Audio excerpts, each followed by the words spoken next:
ఉప్పు చేప వంజరం ఉప్పు చేపతో దోసకాయ వంజరం కూర చేసుకున్నారండి. ఈ వంజరం చేప ముక్కలు వేసి బ్రౌన్ కలర్ వచ్చే వరకు వేయించి తీసి పక్కన పెట్టుకోండి. ఎర్రగా ఏగినవి ఇక తీసేద్దామా.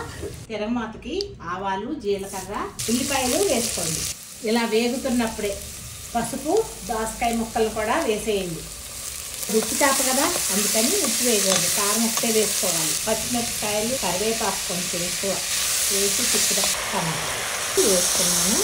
వేసి కొంచెం కారం వేస్తున్నాను. ఒకసారి తిప్పుదాము. దోసకాయలు టమాటాల్లో నీరు ఉంటుంది, అందుకని నీరు పోయొద్దు.